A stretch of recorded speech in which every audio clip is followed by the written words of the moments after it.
विकट ग्रंथि है, सच कहो चाहे सपना। जग जाल विकट ग्रंथि है, सच कहो चाहे सपना। सहज में छूटे ना, इतनी देवो हवा गुब्बारा फूटे ना। कर्म करो पर ध्यान रहे, पथ छूटे ना, इतनी देवो हवा गुब्बारा फूटे ना।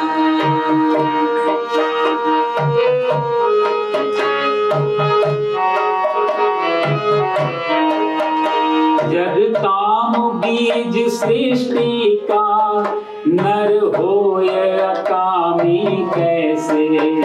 जग काम बीज सृष्टि का, नर होय अकामी कैसे। जग काम बीज सृष्टि का, नर होय अकामी कैसे। जग काम बीज सृष्टि का, नर होय अकामी कैसे। जल में जो कमल का जीवन, तुम जियो जगत में ऐसे। जल में जो कमल का जीवन, तुम जियो जगत में ऐसे। कामिनी टूटे ना, इतनी देवो हवा गुब्बारा फूटे ना। कर्म करो पर ध्यान रहे, पथ छूटे ना, इतनी देवो हवा गुब्बारा फूटे ना।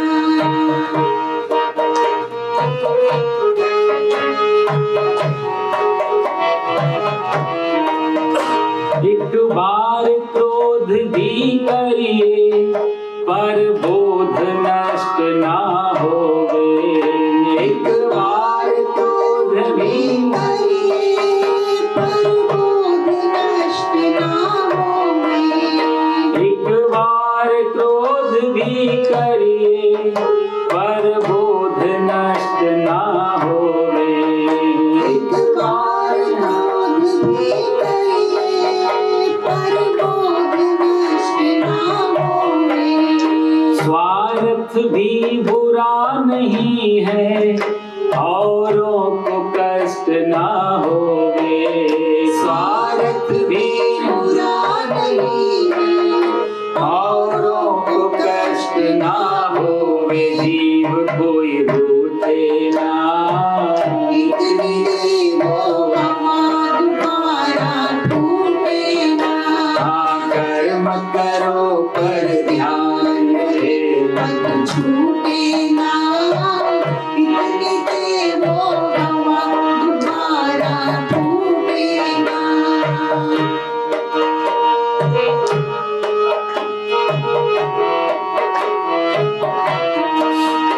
बिन मोह न फेरी जाए, इस जगत करम की माला।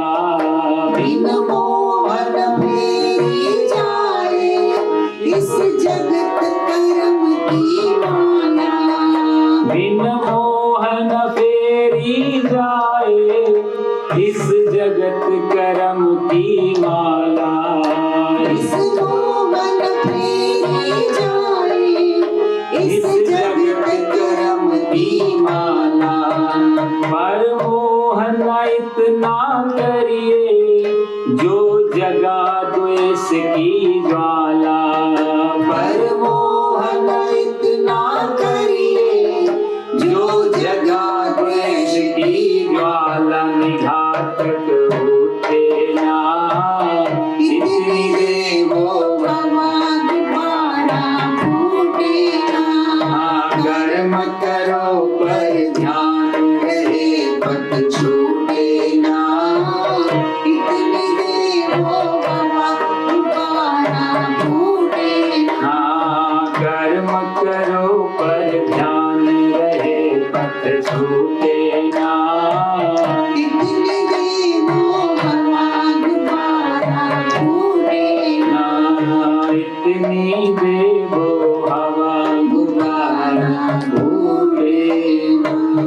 सच्चिदानंद भगवान की जय। तो पिछली बार हम लोग गीता जी के तीसरे अध्याय में चल रहे हैं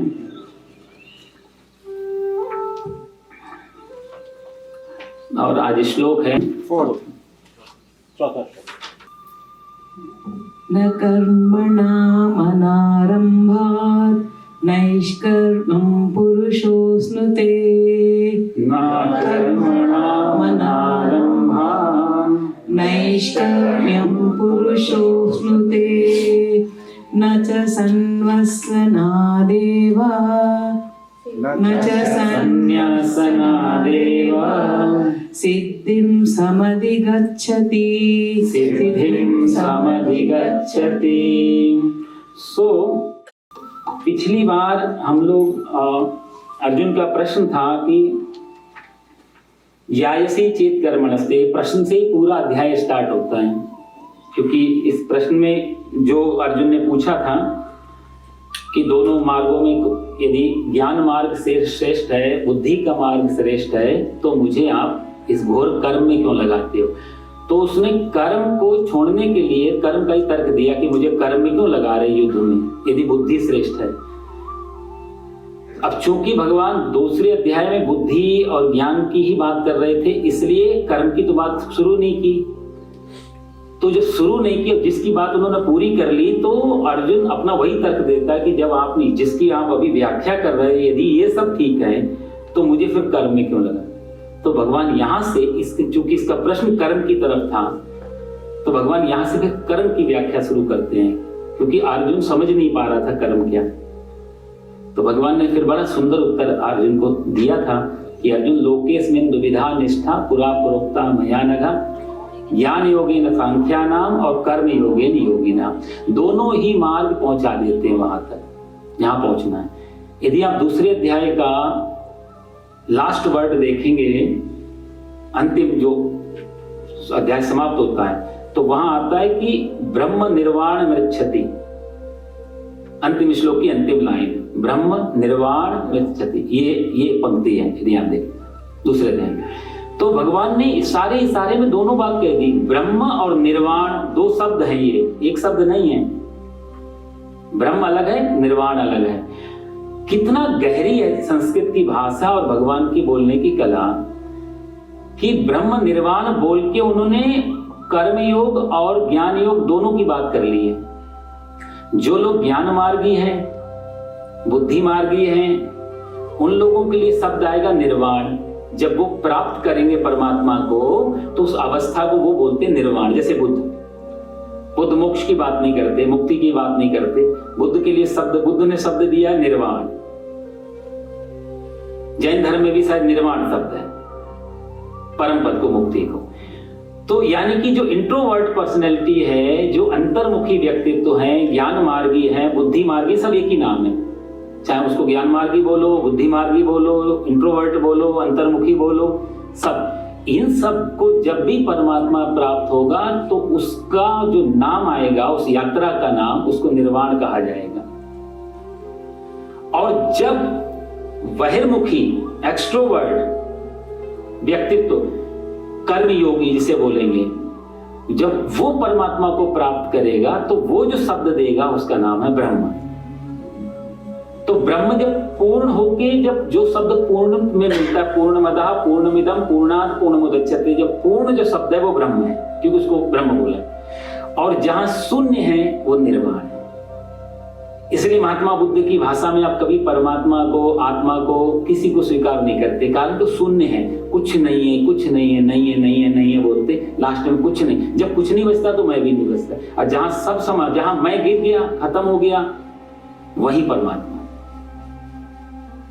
लेकिन शून्य को कहेंगे कहते कैसे, एक्सप्लेन कैसे करेंगे? जब कुछ नहीं को भी बोलने के लिए शब्द तो चाहिए ना। तो वो एक अनुभव में जब कुछ नहीं है तो बोलना मुश्किल हो जाता है। इसलिए परमात्मा का उन्होंने टच भी नहीं दिया। इसका मतलब नहीं भगवान को स्वीकार नहीं करते, भगवान को स्वीकार करते हैं, लेकिन उस अर्थ में जहां शून्य है, जहां कुछ नहीं बचता, तो उस अवस्था से परमात्मा का नाम उन्होंने निर्वाण। तो कहने का अर्थ है कि ये जो ब्रह्म निर्वाण मृच्छति, ब्रह्म शब्द और निर्वाण जो शब्द हैं दोनों, ये दोनों बहिर्मुखी और अंतर्मुखी के अपने अपने पद हैं, अपनी अपनी जो परमात्मा की प्राप्ति के अर्थ हैं ये ब्रह्म निर्वाण। तो भगवान ने दोनों को ही बोल दिया था अंतिम लाइन में। और फिर उन्होंने अर्जुन का जो श्लोक था, अर्जुन का जो वचन था कि मेरे को क्यों लगाते, तो वहां से भगवान फिर बताते कि अर्जुन दो निष्ठाएं हैं और दोनों ज्ञान मार्ग और कर्म मार्ग और दोनों ही परमात्मा तक पहुंचाते हैं। किसी में कोई ना कोई कम ज्यादा है और ना कोई श्रेष्ठ और निकृष्ट। जितना महत्व भगवान ने गृहस्थी को दिया है उतना ही महत्व भगवान सन्यासी को देंगे गीता में। एक महाराज बाबा जी कहते थे कि यदि सभी लोग बाबा बन जाएंगे तो बाबा बनने बंद हो जाएंगे? नहीं। ओ, कितनी अच्छी बात। यदि सभी बाबा बन जाएं तो बाबा बनने बंद हो जाएंगे। तो बाबा भी बनने के लिए पहले गृहस्थाश्रम तो होना चाहिए।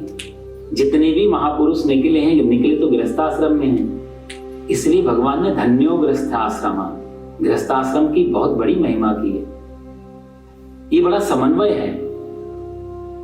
तो यहां पर भगवान दोनों को कंपेयर नहीं कर रहे, तुलना नहीं कर रहे हैं, बल्कि दोनों का पैरेलल ले जा रहे हैं कि चाहे तुम ज्ञान, यदि आपका टाइप ज्ञान मार्गी है तो आप ये नहीं कह सकते कि ये आदमी कर्म करने वाला निकृष्ट है।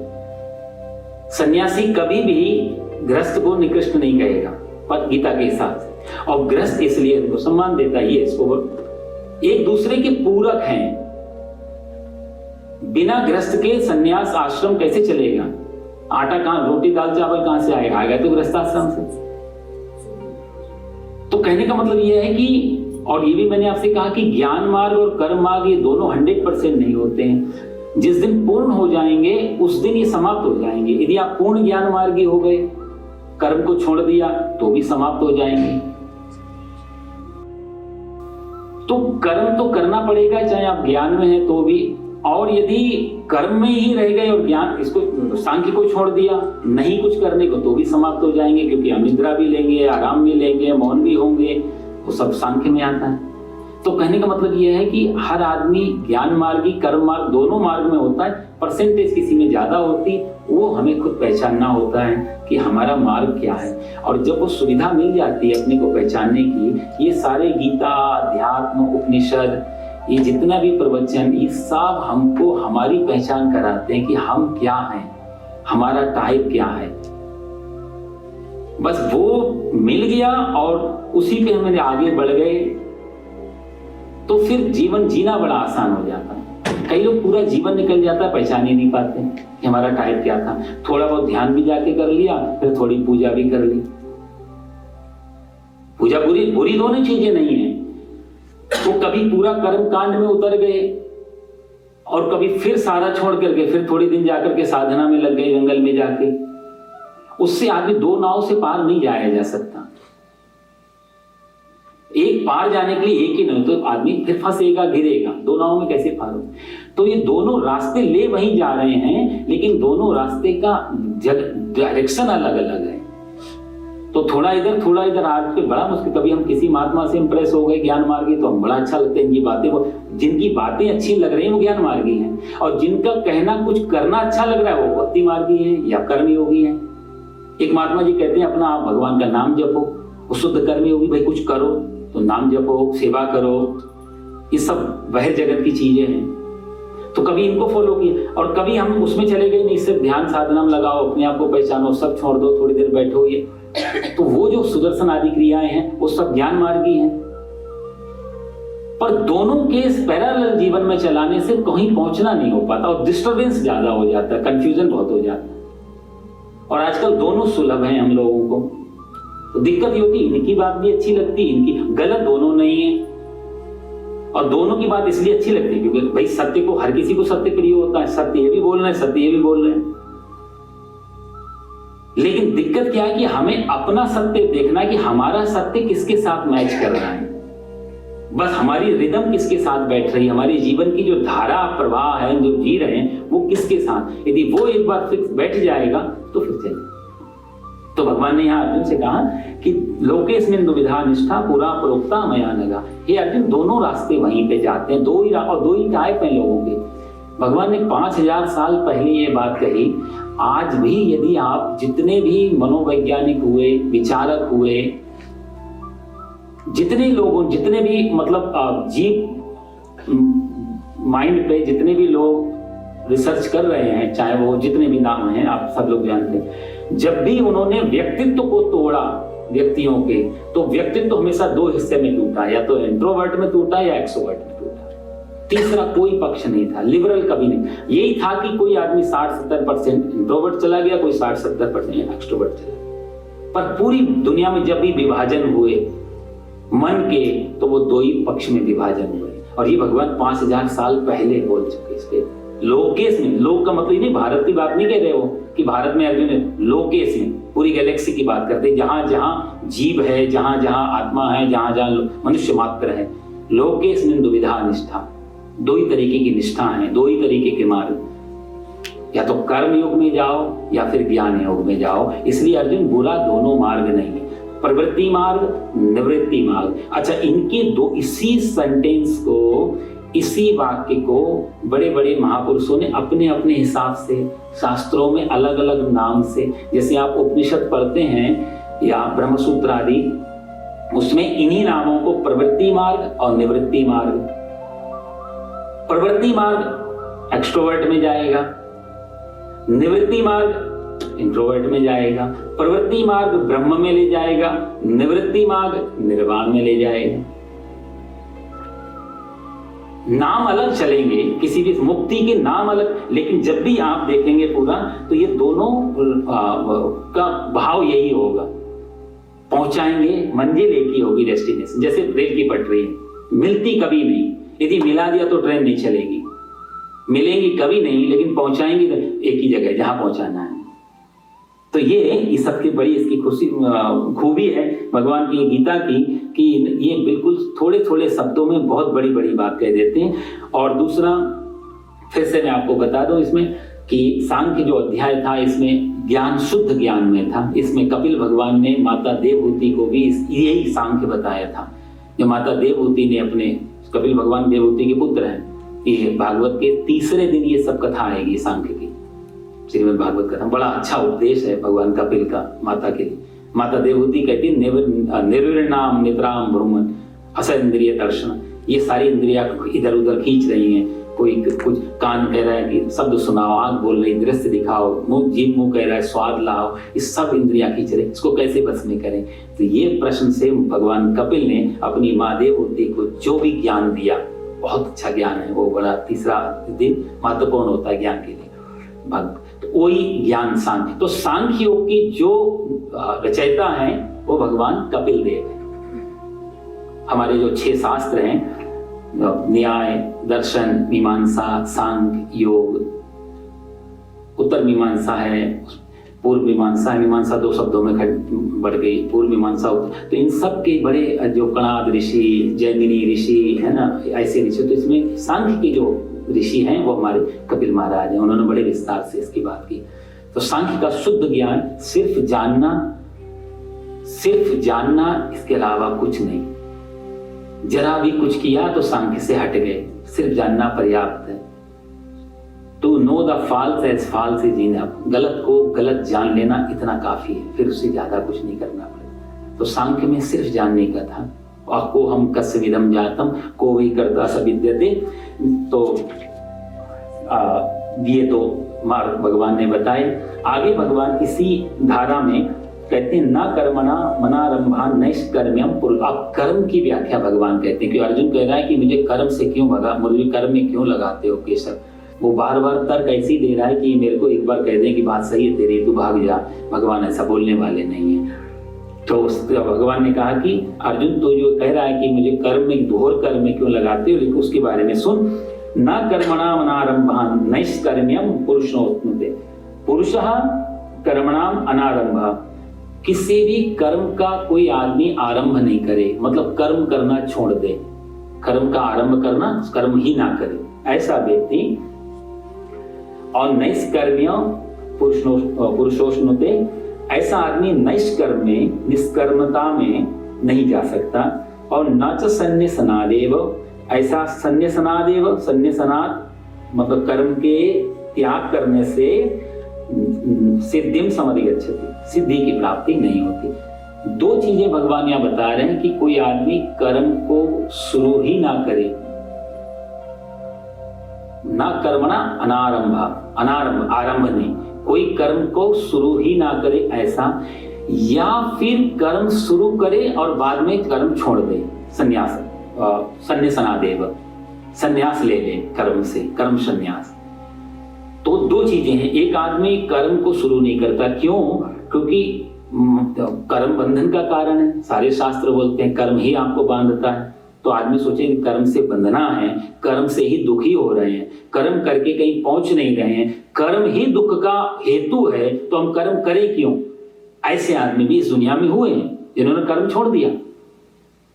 भगवान कहते हैं ऐसे लोग जो कर्म से भाग रहे हैं, और दूसरे ऐसे लोग जिन्होंने कर्म तो किया कि चलो शुरू करें, और बाद में पता लगा कर्म का परिणाम तो दुख मिल रहा है, तो हम कर्म से संन्यास ले लेते हैं।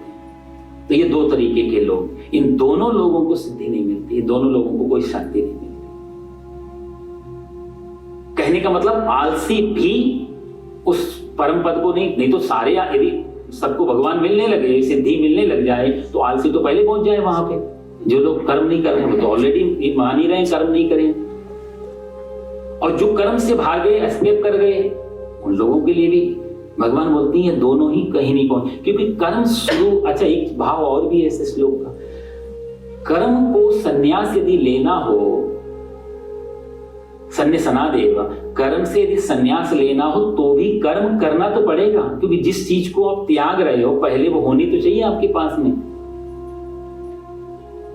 यदि कोई आदमी कहे मैंने 1 करोड़ त्याग दिए, तो 1 करोड़ को पहले उसके पास थे या नहीं, वो जानना जरूरी है। और ज्यादातर त्यागने की बात वही करते हैं जिनके पास होता नहीं है। बहुत सारे ऐसे लोग, हमें इनमें कोई इंटरेस्ट नहीं है, हमें कोई, आपको पहले मिले तो सही, आप पहले इकट्ठा करो, आपके पास आए और फिर उसका त्याग कर देना, वो त्याग सबसे बड़ा है। बिना भोगे, बिना पाए, बिना मेहनत किए और हमने त्याग दिया, उस त्याग की कोई, उस स्टेटमेंट का कोई वैल्यू नहीं होती है।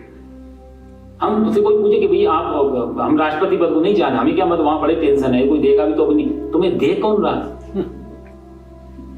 आप वहां बैठो फिर रिजाइन करो, तो एक बात की वैल्यू होती है।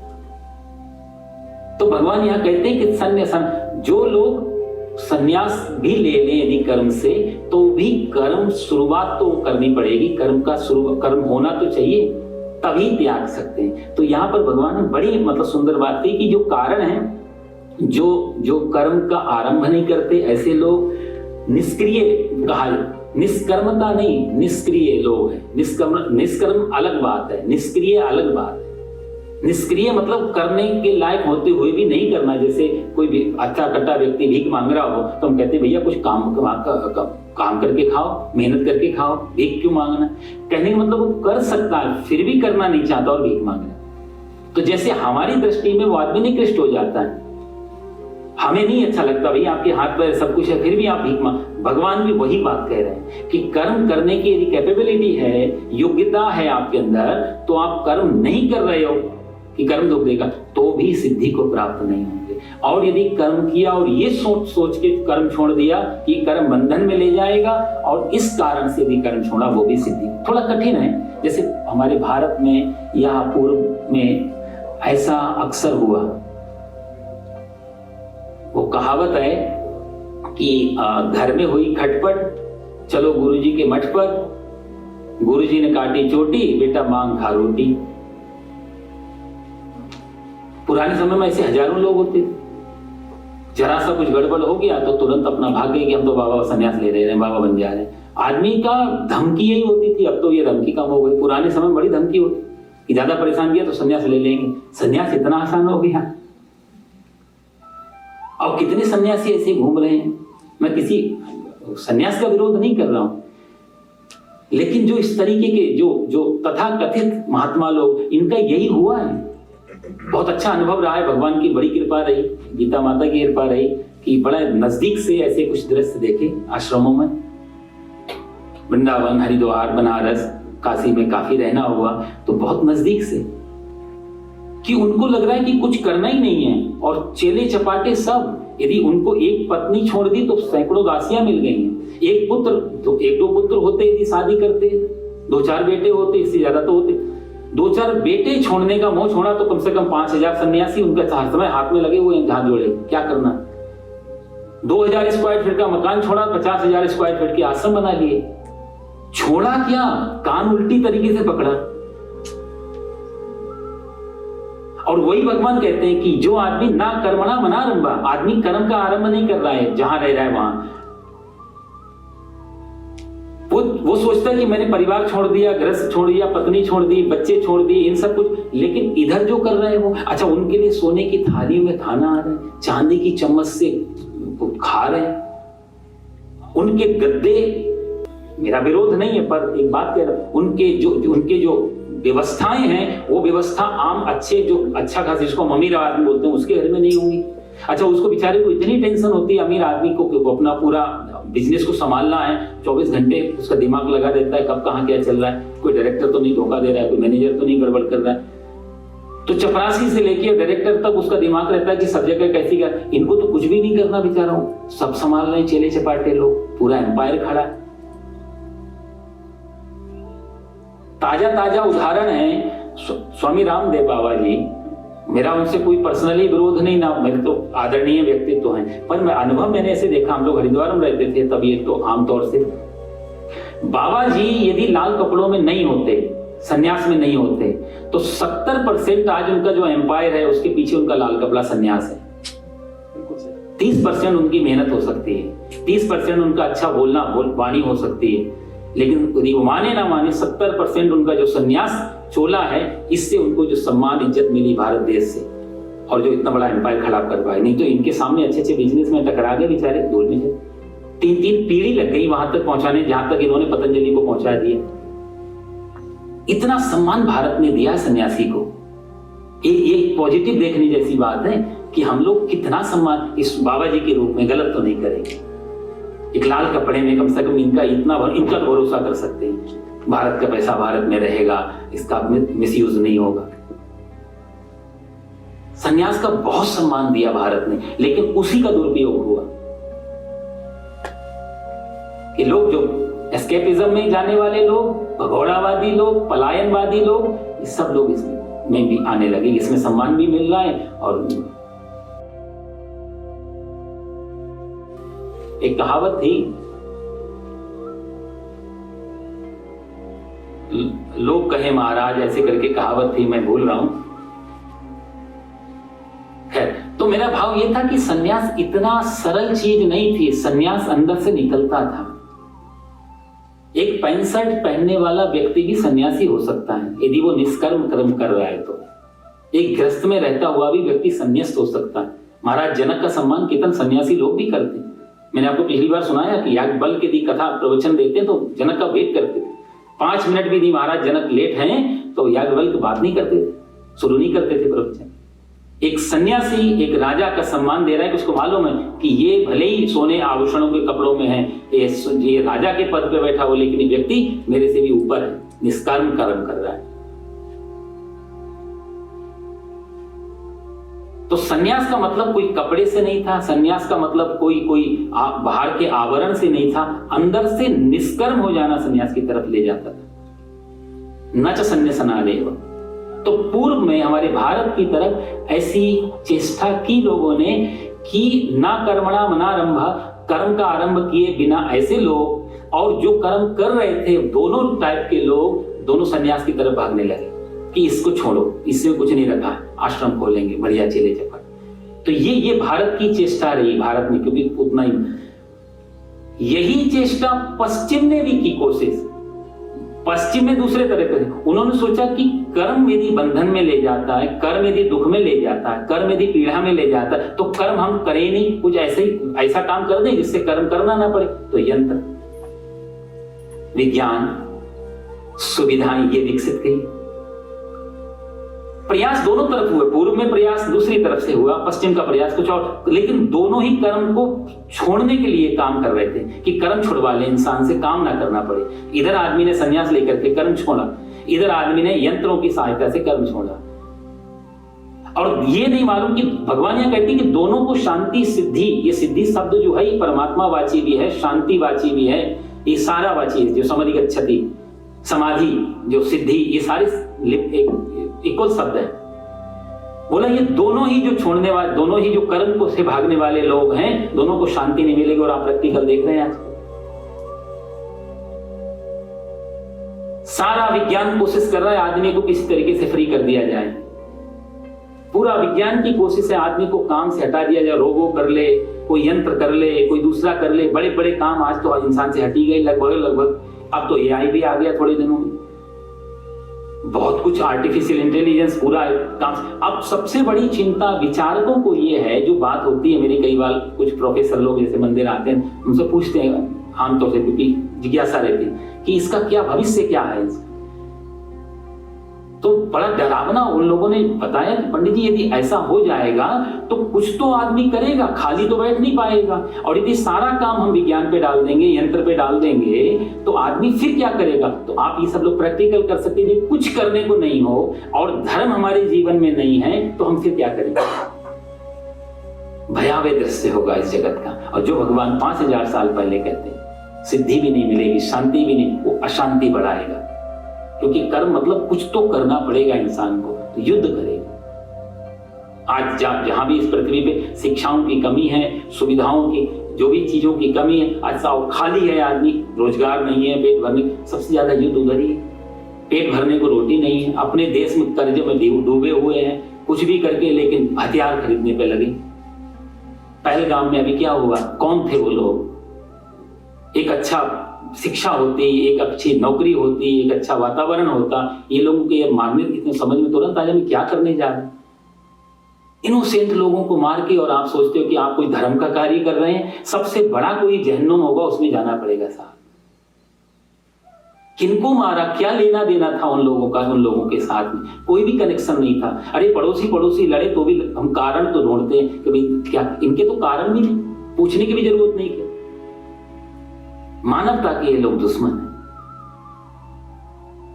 सुन के किसी भी पृथ्वी किसी भी कोने में ऐसी हिंसा हो, भारत में कहीं भी होगी तो बुरा लगता है। जहां कोई दोष नहीं है, जहां कोई आपको लड़ने नहीं आ रहा, वो घूमने बच्चों के साथ, पत्नी के साथ थोड़ा बाहर निकले, काम के प्रेशर से आनंद शांति लें। और जहां शांति ले वहीं बेचारों को जीवन भर की अशांत कर दिया उन्होंने। ये कौन लोग है, ये वही है जहां भगवान जिसकी बात, ये सारा काम यदि छीन लिया जाएगा तो ये इंसान फिर बहुत खतरनाक हो जाएगा।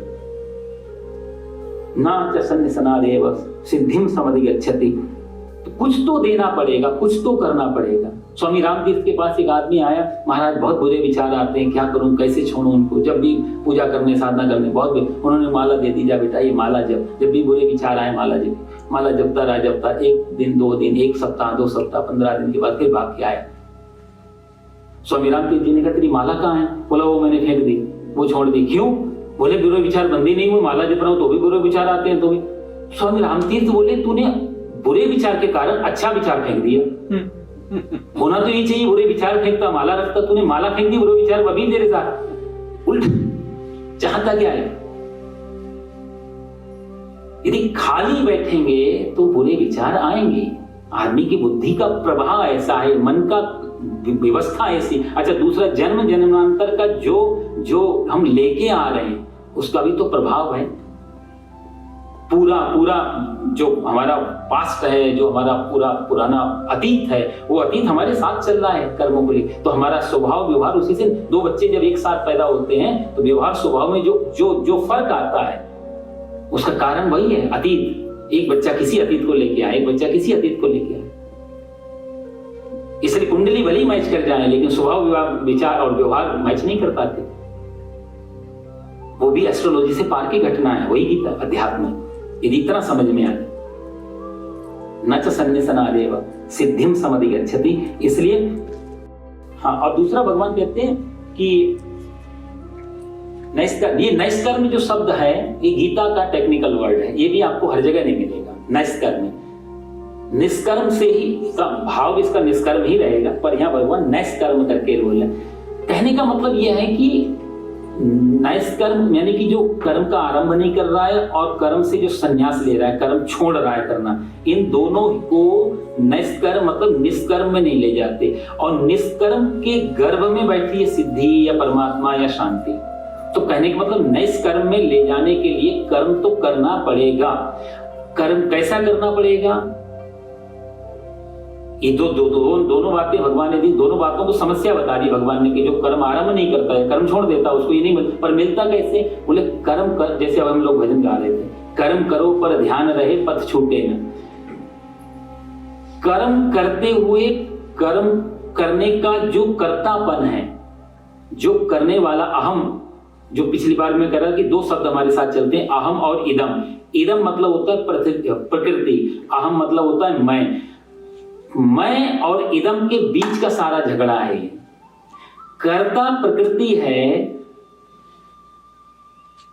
उसका जो श्रेय है वो मैं अपने ऊपर ले जाता हूं। जैसे कि अभी मैं बड़ा हो गया, 5 फीट का, 5x5 का हूं, तो हम कहेंगे आप कितने तो हैं, कि हम कहेंगे मैं 5x5 का हो गया या 5x6 का हो गया, ये अहम है। पर सही में क्या मैंने अपनी अब लंबाई बढ़ाई या प्रकृति ने बढ़ाई? मैं काला हूं, मैं गोरा हूं, ये मैं मेरी वजह से है या प्रकृति की वजह से है? मेरे बाल सफेद हो रहे हैं, ये मेरी वजह से या प्रकृति की वजह से? मेरी आंखें कमजोर हो रही हैं, मेरी वजह से या प्रकृति की? जितने भी कार्य हो रहे हैं गीता के हिसाब से, अध्यात्म के हिसाब से, वो प्रकृति में घट रहे हैं, पर उसका श्रेय मैं ले रहा हूं। जैसे एक बड़ा सा मकान बना लिया, तुम कहेंगे मैंने मकान बनाया। मैंने मकान बनाया था, मकान किसी और ने बनाया, पृथ्वी किसी और की, ईंट पत्थर कहीं और, सारा कुछ जुड़ा, उसमें मेरा कोई रोल नहीं। कुछ भी उस मकान में ऐसी चीज नहीं जो मैं लेकर के आया था अपने साथ उसमें लगी। तो वो जो सारा श्रेय अपने अहम पे ले जाते हैं, वहीं से पीड़ा शुरू, वहीं से अशांति शुरू। तो कर्तापन जब गिर जाएगा, सारी क्रियाएं, बहुत सरल शब्दों में आपको समझाऊं, जितनी भी क्रियाएं हो रही हैं वो सारी क्रियाएं प्रकृति में हो रही हैं। उन क्रियाओं को करने वाली प्रकृति होने से भी उसका भाव कर्ता अपने ऊपर जब ले जाता है, तो वहीं से निष्कर्म में ना जाकर के वो सकाम होता है। जब सकाम होता वहां से अशांति पैदा हो जाती।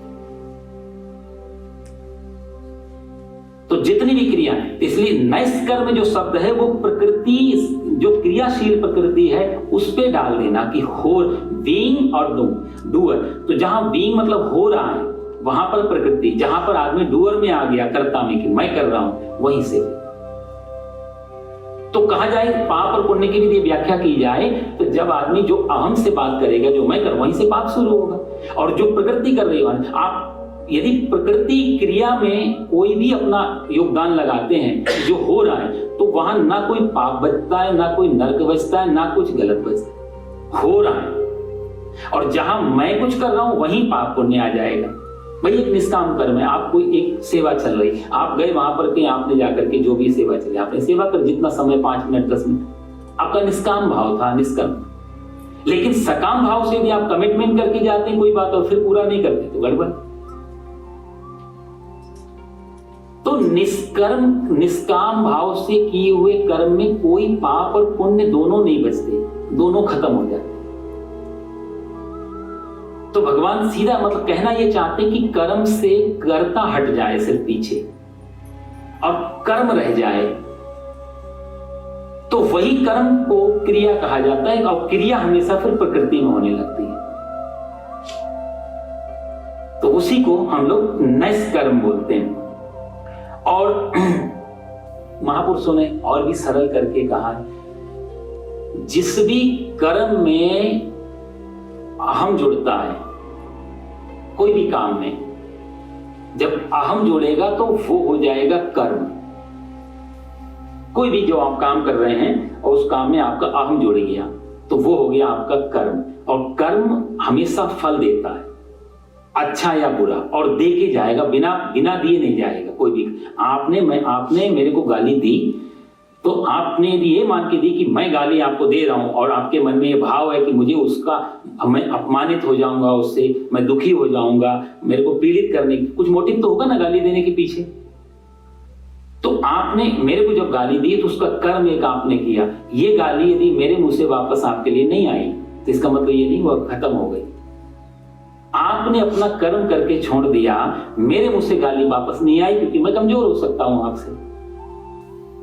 लेकिन चूंकि आपने कर्म कर दिया तो अध्यात्म कहता है कि वो कर्म अब घूमेगा और विस्तार लेगा और वो गाली किसी न किसी मुंह से जरूर आपके कान तक पहुंचेगी, क्योंकि आपकी गाली मेरे कान तक पहुंची। और हो सकता है कि आपकी एक गाली मेरे कान तक पहुंची और वही कर्म घूम के विस्तार लेकर के बड़ा रूप में लेकर आप तक पहुंचे, लेकिन कर्म खत्म नहीं होगा, वो कर्म अपना फल देगा। तो जिस भी कर्म में अहम जुड़ेगा वो कर्म बनेगा और कर्म हमेशा फल देता है, अच्छा बुरा। लेकिन जिस कर्म से अहम हट गया तो वही कर्म क्रिया बन गई और क्रिया में कोई फल देने की शक्ति नहीं होती,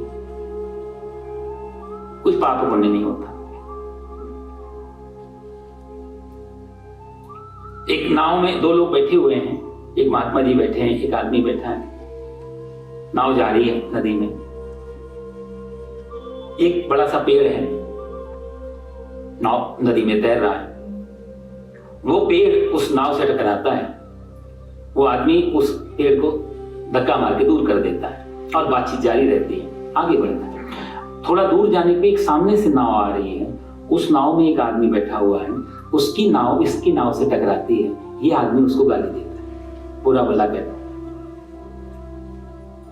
सन्यासी प्रश्न करता है, समझने एक उदाहरण दे रहा हूं, सन्यासी प्रश्न करता है कि यदि बड़ा सा पेड़ जब तेरी नाव से टकराया और तुझे बहुत बड़ा झटका लगा, तूने कुछ रिएक्ट नहीं किया, पेड़ को साइड कर दिया।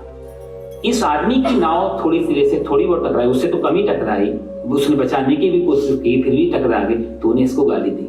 क्यों? तुम कैसे लोग हो? एक वृक्ष को, एक पेड़ को खाली उसको माफ कर सकते हो, जिंदा इंसान को माफ नहीं कर सकते, क्योंकि इसको ये लग रहा है कि ये प्रकृति है और ये पुरुष है। आप समझ रहे हैं मेरी बात को? एक जगह प्रकृति है, वो पेड़ को गाली देके क्या मिलेगा? पुरुष को गाली देके कुछ मिलेगा। तो सन्यासी कहता है कि कैसे हम लोग हैं, एक पेड़ को माफ कर पाते हैं और एक इंसान को माफ नहीं कर पाते, एक जड़ को माफ कर देते हैं, चेतन को माफ नहीं करते। तो कहने का भाव यह है कि जहां पर कर्म शुरू होगा और उस कर्म में जब भी अहम जुड़ेगा वो कर्म फल देने वाला बन जाएगा और वही कर्म दुखी करेगा। सुख भी दुखी करता है और दुख भी, तो हम सांख्य में देख चुके, लेकिन कर्म का फल हमेशा दुख में ले जाता है। और जिस कार्य में अहम नहीं होता वही कार्य क्रिया बनती है और क्रिया प्रकृति जन्य होती है। प्रकृति किसी को दुख नहीं देती है। प्रकृति में कोई, जैसे किसी बीज का अब छिलका निकाल दो तो बीज का छिलका निकालने के बाद वो बीज पुनः वृक्ष को उत्पन्न करने की शक्ति खो देता है। चावल को डालने से कुछ भी नहीं मिलता, धान को डालने से बहुत सारा धान मिल सकता है। तो कर्म का वो छिलका उतर जाए वही निष्कर्म है, वही कला जी। ये बड़ी गीता की यही कला है। कर्म कैसे खेल रहे हैं भगवान कि कर्म तो सारे करो, चोरी भी बुरी नहीं है, स्वार्थ भी बुरा नहीं है, औरों को कष्ट ना होवे। हम जो भजन में गा रहे थे, कबीर दास का रोज अपने घर पे खाना खिलाते हैं और खाना खिलाते हैं, जब भी जो भी घर में होना, सन्यासी आ गए, आओ तुम भी बैठो, सारा भीड़ लग जाता, मजमा लग जाता है। सारे सन्यासी भोजन करते हैं। पत्नी उनकी बोलती है कबीर की कि रोज ऐसे बुला ले तो इतना भोजन नहीं, किसी ने नहीं हुआ तो। और एक दिन सही में घर में कुछ भी नहीं था, कमाल ने बोला कबीर के बेटे कि पिताजी कुछ भी नहीं है, अब कहां से दोगे? अब तो ऐसी हालत हो गई जैसे चोरी करके लाए क्या? कबीर बोले तूने पहले क्यों नहीं बताया, चोरी कर सकते। कमाल भी कमाल था, उसने बोला कि पिताजी मेरे को चढ़ा रहे हैं, मैं इनके साथ कंपटीशन कर। बोला सही में चोरी? बोला हाँ बिल्कुल कर सकते, चलोगे मेरे साथ आप भी? बोला बिल्कुल चलेंगे, अच्छे काम में। रात को दोनों गए, कबीर और कमाल दोनों चोरी करने की। पड़ोसी घर में छेद बनाया, दीवार कच्चे मकान होते थे, गेहूं का बोरा उठाए, बाहर निकाल के लाए। कबीर बोले कि तो यहाँ तक तो ठीक है, आप जाके मालिक को बता दे तुम्हारे घर चोरी करने आए थे, गेहूं का बोरा लेने। कमाल बोला ये चोरी कैसी, जो बता के की जाए? कबीर बोले जो बता के की जाए, यदि वो जो बताई नहीं जाए वही तो पाप है, वो चोरी पाप हो जाएगी। बता के ले जा, हम अपने लिए तो नहीं ले जा रहे, सब परमात्मा का दिया, वो सबका हिस्सा है, सबका बराबर। जो बता के ना किया जाए, जो बोल के ना किया जाए, वो चोरी पाप हो गई। पाप और पुण्य का फल क्या है? जो छुपाया जाए वही पाप है। और जो हमारे यहाँ तो कहते थे प्रायश्चित शब्द, आप लोगों ने सुना होगा। प्रायश्चित और पूरी की पूरी क्रिश्चियनिटी, ईसाइयत, कन्फेशन पे टिकी हुई। बहुत बड़ा शब्द, ये शब्द हमारे यहाँ बहुत पहले थे, प्रायश्चित। यदि कोई पाप का फल भोगना नहीं चाहे, भागवत के पहले अध्याय में पहले दिन ये कथा आएगी। उधर अजामिल के प्रसंग में भी कथा आएगी। पाप हमसे कर लिया, कर्म कोई हमने कर लिया, उसका फल तो भोगना पड़ेगा, लेकिन हम किसी कारण से नहीं भोगना चाहें, कुछ तो ऐसा उपाय होगा। बोले प्रायश्चित, कन्फेशन। आपने जो भी, तो अध्यात्म के तो जो आप प्रकट कर देते हो, प्रकट करने के बाद वो अच्छी या बुरी दोनों चीजों का फल समाप्त हो जाता है, दोनों चीजें व्यर्थ हो जाती हैं। आपने पुण्य किया, दान किया, अच्छा कर्म किया और बता दिया, बेकार हो गए। मिडल ईस्ट में कहावत है, नेकी कर दरिया में डाल। नेकी कर दरिया मतलब भूल जाओ। अच्छा करने के बाद बताया, व्यर्थ हो गया। बुरा करके भी बता दिया, स्वीकार कर लिया, व्यर्थ हो गया। प्रायश्चित का इतना ही मतलब था। तो भगवान ये कहते हैं यहाँ पे कि जो कर्म, और कबीर अपने बेटे से जो बता कर दिया, स्वीकार कर लिया कि हम चोरी कर रहे हैं, तो चोरी का पाप नहीं रहेगा। चोरी का मतलब यही हुआ कि जो छुपा के किया जा रहा है, जो बचा के किया जा रहा है, और कोई भी इस दुनिया में काम किया जाए यदि छुपा के बचा, वो पाप हो जाए। स्वीकार भाव, तो कर्म में कर्ता खत्म हो जाए, कर्म रह जाए, तो वही कर्म जो है हमें निष्कर्म में ले जाता है। अर्जुन जो है, तो अर्जुन की पीड़ा यही थी कि मैं भाग जाऊं, मैं कर्म का शुरुआत ही ना करूं, क्योंकि युद्ध से भागने के भगवान ने कहा कि कर्म शुरू ही ना करे, या बीच युद्ध में भी कहीं अर्जुन ना भाग जाए। इसलिए भगवान ने दोनों बातें यहाँ रख दी कि शुरू करके और बीच में फिर से इसको कहीं वैराग्य चढ़ गया, फिर भागने लगा, कहीं पितामह भीष्म मर रहे हो और उसको वैराग्य आ जाए, द्रोणाचार्य मर रहे हो, वैराग्य। इसलिए भगवान ने पहली दोनों बातें कर दी, कर्म को शुरू ना करे वो, और कर्म शुरू करने के बाद भी किसी भी कारण से छोड़ दे, संन्यास ले वो दोनों लोगों को निष्कर्म प्राप्त नहीं होता। इसलिए अर्जुन तू ये मत सोच कि कर्म तू कर रहा है, तू सिर्फ कर्तापन को हटाना पीछे, क्योंकि अर्जुन ही मान के चल रहा है मेरी वजह से युद्ध हो रहा है। अर्जुन का ये कहना है कि मेरी वजह से लोग मारे जाएंगे, उसने तर्क दिया था पहले अध्याय में, इतने सब लोग मारे जाएंगे, इतनी स्त्रियां विधवा हो जाएंगी, इतने बच्चे अनाथ हो जाएंगे, इतने सारा जवान वर्ग वहां खड़ा हुआ है सैनिकों के रूप में, तो पूरा एक वर्ण संकर पैदा, कितने तर्क अर्जुन ने दिए, और सारा का सारा क्रेडिट अपने आप पे डाल रहा है कि मेरी वजह से ऐसा हो रहा है। भगवान ये बताया प्रकृति कर रही है, अर्जुन तू नहीं करेगा तो भी मरेंगे ये लोग, आज नहीं तो कल मरेंगे, तेरे बिना भी युद्ध होगा। जैसे भारत में वो कहावत है, वो छिपकली घूमती है छत पे, तो छिपकली जब छत पे छोड़ती तो उसको छिपकली को लगता पूरी छत मैंने रोकी चार पैर पे, मैं गिरी तो छत भी गिरी। ये हालत अर्जुन की है, अर्जुन को लगता है। और हम लोग भी कई बार अपने आप को ऐसा लेके चलते हैं कि सब मेरी वजह से हो रहा है, सब मेरी वजह से, सब कुछ। यदि बहुत गहराई में जाएं और थोड़ा सा चिंतन करें तो एकदम पता लग जाता है कि सही में ये सब मेरी वजह से, मैं इतना योग्य हूं कि जो मुझे मिला है, तेरी मेहरबानी का है बोझ इतना जिसे मैं उठाने के काबिल नहीं। जितना दिया, जितना किया उसने बहुत ही, अपनी योग्यता इतनी नहीं थी, इसलिए जितना भी मिलता है अपनी योग्यता से, पात्रता से बहुत बाहर का मिलता है। तो जो भी हम करते हैं उसमें हमारा रोल 1%। ऐसा ही होता है जैसे कि एक विज्ञान में कहावत है ना, कैटालिटिक जो एजेंट होता है, वो कैटालिटिक एजेंट की तरह सिर्फ उसकी प्रेजेंस काफी होती है, उसकी उपस्थिति होना चाहिए। आज हम हैं बस इतना, तो ये तो सब हो ही रहा है हमारे साथ में, तो सिर्फ हमारा होना उतना। यहां परमात्मा नहीं होगा तो कुछ नहीं बचेगा। जैसे परमात्मा का होना इस संसार को सिद्ध करता है, संसार का चला। परमात्मा को ऐसा नहीं कि पृथ्वी को अपने हाथ से कहीं घुमा रहा हो, कोई रस्सी से खींच रहा हो, उसका जस्ट होना किसी भी रूप में, चाहे वो हम उसको मैग्नेटिज्म बोलें, चाहे वो हम उसको कोई भी शक्ति का नाम दें, उसका होना, ये सब चल। ऐसे हमारा प्रेजेंस उतना काफी, करते हैं हम कुछ भी नहीं। तो अर्जुन को जो अपने ऊपर ये था कि मेरी वजह से ये युद्ध है, मेरी वजह से ये सारा कुछ है। भगवान कहते हैं तेरी वजह से कुछ भी नहीं, तो इस सबको छोड़, तू सिर्फ अपना कर्तापन हटा ले और तू इससे बाहर निकल, और फिर तू कर्तापन हटा के जो सामने चुनौती आ रही है उसको स्वीकार कर। तेरे सामने युद्ध आया तो युद्ध स्वीकार कर, तेरे सामने शांति आई शांति स्वीकार, तेरे सामने समझौता आया तो समझौता स्वीकार। किसी का भी विरोध करना, यदि तू बोले मैं क्षत्रिय हूं, मेरा कर्म युद्ध करना ही है, समझौता करना नहीं, तब भी बात है। सामने से जो आ रहा है उसको स्वीकार, सुनो। आज यदि समझौता नहीं, मेरे सामने युद्ध आया और मैं क्षत्रिय हूं तो मुझे युद्ध भी स्वीकार कर लेना चाहिए, कर्तापन को हटा के। तो इसलिए तब जाके तुझे नैष् कर्म प्राप्त हो जाएगा। अगला श्लोक एक और ले लेते हैं, टाइम तो काफी हो गया। तिष्ठत्य कर्मकृत् जातु तिष्ठत्य कर्मकृत् कार्यते ह्यवसः कर्म कार्यते ह्यवसः कर्म सर्वः प्रकृति जैर्गुणैः सर्वः प्रकृति जैर्गुणैः। या भगवान फिर वही बात कहते हैं, ना ही कश्चित् क्षणमपि जातु तिष्ठत्य कर्म कृत। कोई भी मनुष्य कश्चित् ही जातु क्षणम अपि अकर्म कृत। कोई भी मनुष्य कभी भी किसी भी परिस्थिति में क्षणम अपि एक क्षण के लिए भी, माइक्रो सेकेंड में भी अकर्म कृत बिना कर्म किए नहीं रह सकता। कितनी गहरी बात है। एक क्षण भी आप बिना कर्म किए नहीं रह सकते। पहले कह दिया कि जो कर्म से भागता है और बीच में कर्म में को छोड़ के भागता है, इसे दोनों लोग ये जान लें कि एक क्षण भी बिना कर्म के नहीं रह सकते, कहीं भी आप रहें।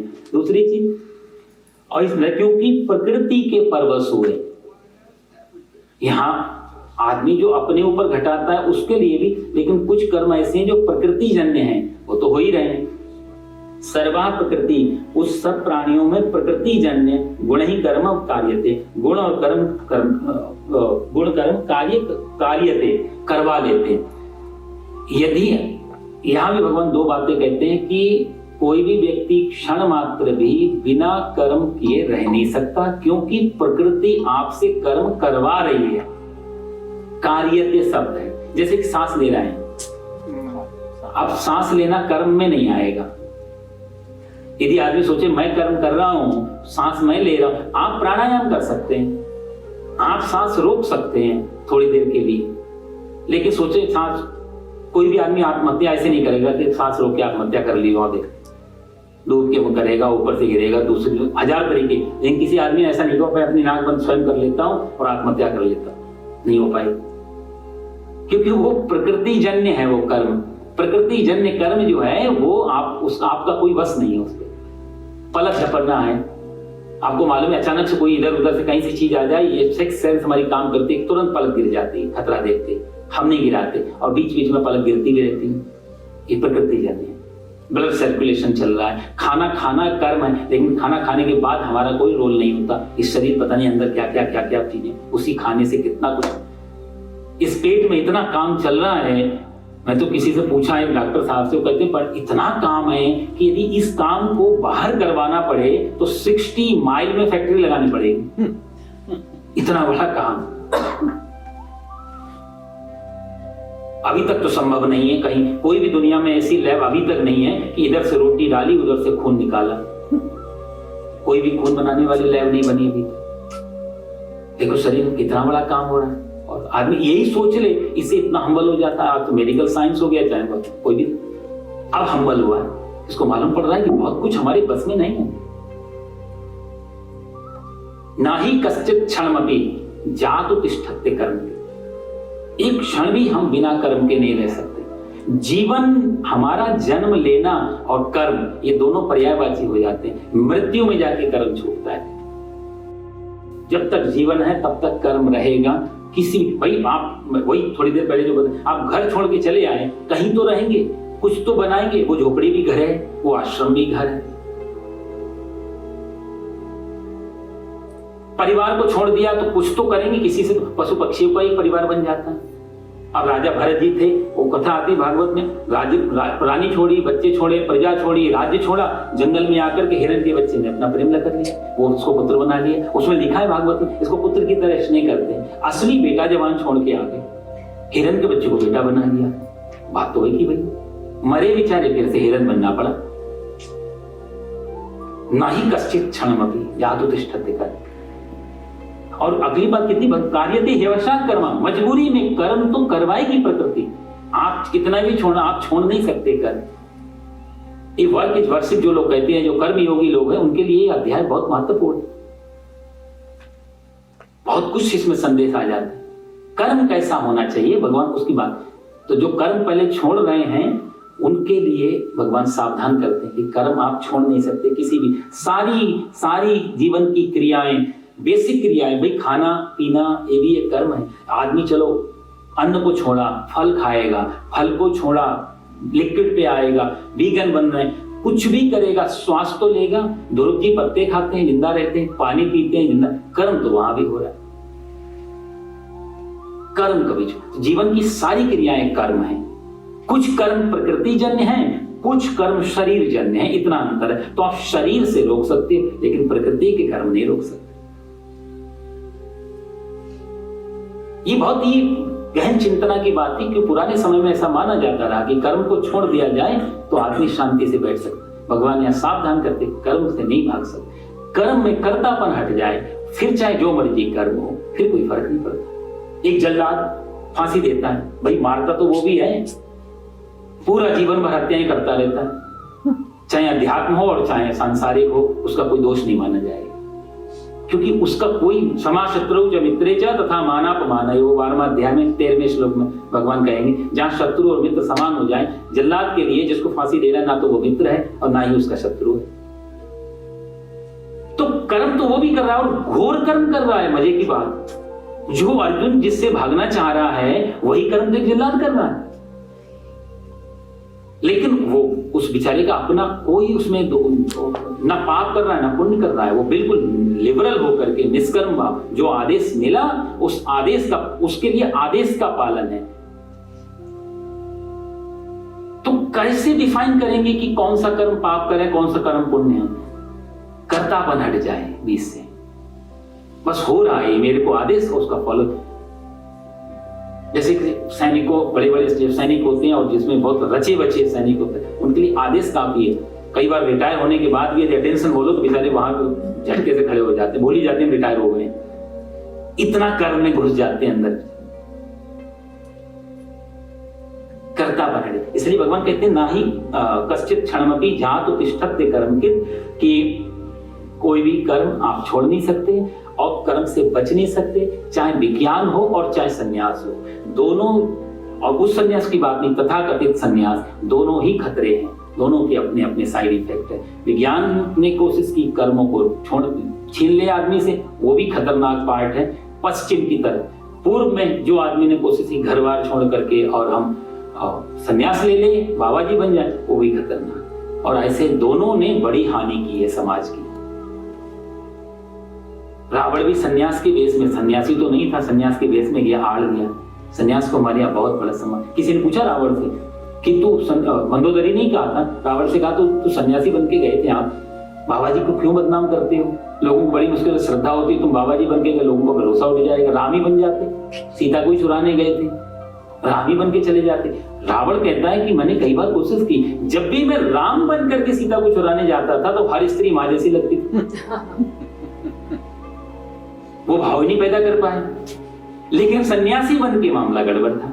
सन्यास में दोनों रास्ते हो सकते हैं, सिद्धि असिद्धि। तर्क रावल का भी बड़ा जोरदार था। राम के रूप में मैं किसी को भी देख नहीं पाया।